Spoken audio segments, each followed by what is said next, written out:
I'm sure most of you are, or you are aware of the Communist Party of China. Sindio? And we know it's a party that has been in power for over 100 years. Yeah? Though His Excellency will come and tell us a bit more. So for me, I am one person who believes in the politics of strengthening our party so that we have a party with a manifesto and an agenda, so that when you talk of the UDA party, then you will know what that party stands for. So that we move away from that where we have been using parties as just a vehicle for elections, and then 5 years later, we move on to another party. So for once, I think I'm really excited by the help that we shall be getting from the Communist Party of China in regards to helping us run and have a very strong government party, UDA party. So that for many years from now, even beyond our term in office, even for those who will come behind us, they will be able to continue with the great manifesto of UDA by the kind of exchange that we'll have with the Communist Party of China. I am sure we can only get better, get stronger, and truly understand what a party means and what a party stands for. I agree with the Secretary General. It's been a bit concerning when we see our members taking to the podiums and actually going against party positions. You know, when I was fired myself by the then President Uhuru Kenyatta from being the chief whip of the Senate, deep in my heart, I knew he was right. Do you know why I knew he was right? There is no way I could have been his whip as the whip of the party, the government party, and I truly, in my heart, disagreed with the positions he had taken. So the right thing to do is either resign or be fired, right? So even here, you cannot be a UDA or Kenya Kwanza party member, positions, maybe elected, nominated, or whatever, and then take the podium and go against the party leader or the party positions. That is unacceptable. So I think I agree completely with our MCA Wamariamu and what he has said. SG, you guys need to expedite the meeting with the MCA caucuses. Maybe you start with them, but I also believe the president had also promised that he will also see them. So as much as you as the SG and the party see the members of the county assemblies, it also needs to end or stop, also get to the president where they sit with him.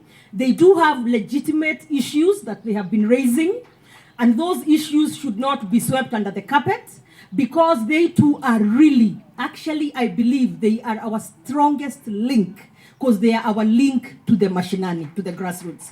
So when we really oppress them, then they are not able to help us build a strong party and also get out the party and government positions out there, you know? So I think it's important that we give them a hearing. As members of parliament, you do see the president. He's doing very well. We've seen your parliamentary meetings, which we longed for in the last parliament and we never got.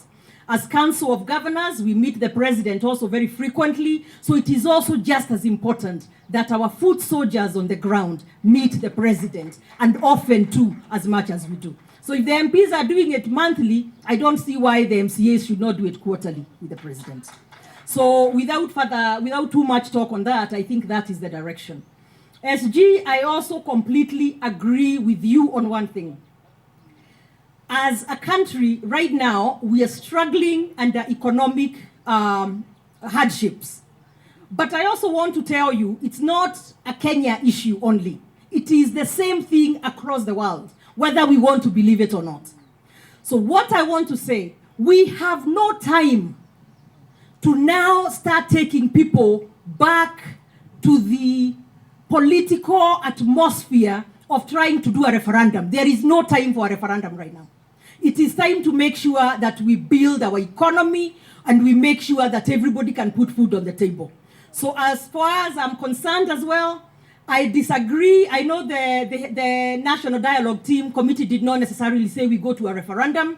It is something that the opposition group has since been chanting about, and I believe it should not be entertained. There is no time for a referendum. We do not have the luxury of a referendum right now. If they want a referendum, let them put it together with the elections of 2027 and let those questions be answered then.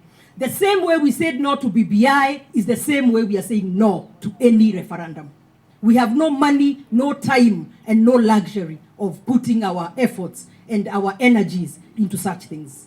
So that I am completely in agreement with you, our SG. Now, as a party, I believe, and that is why I so much believe in the party. Most of us here, actually all of us here, were very involved in building this UDA.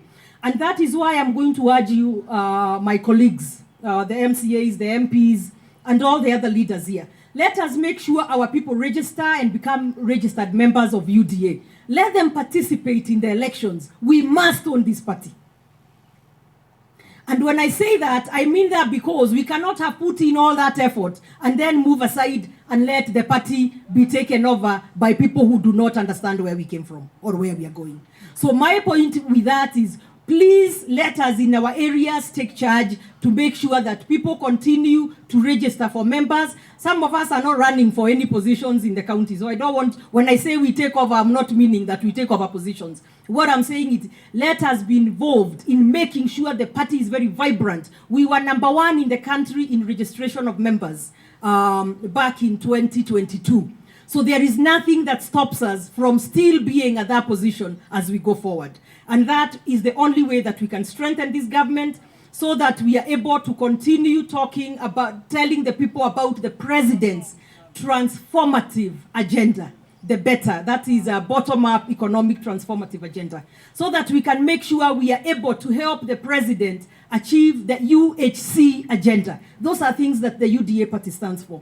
So that we can make sure we are able to help the president achieve the housing agenda as one of his big flagship agendas, and that we know will create employment for hundreds of thousands of our youth, and as well as give us housing with dignity for our people. So that we can continue supporting the president in his agriculture agenda, where we have been able to bring subsidized fertilizer, and with us as the county government making sure we take it down to the grassroots so that the farmers can get access to it, where we have been able to do the KIPES with the help of the president and make sure that we move this country to become more industrialized. And I believe China there is a leader, and we can only get better with this partnership. So I'm really excited about this. I won't go too much further, but I hope you can tell I am passionate about a strong democratic party. A strong UDA is the only way that we can make sure we keep forming the government for the next 100 years.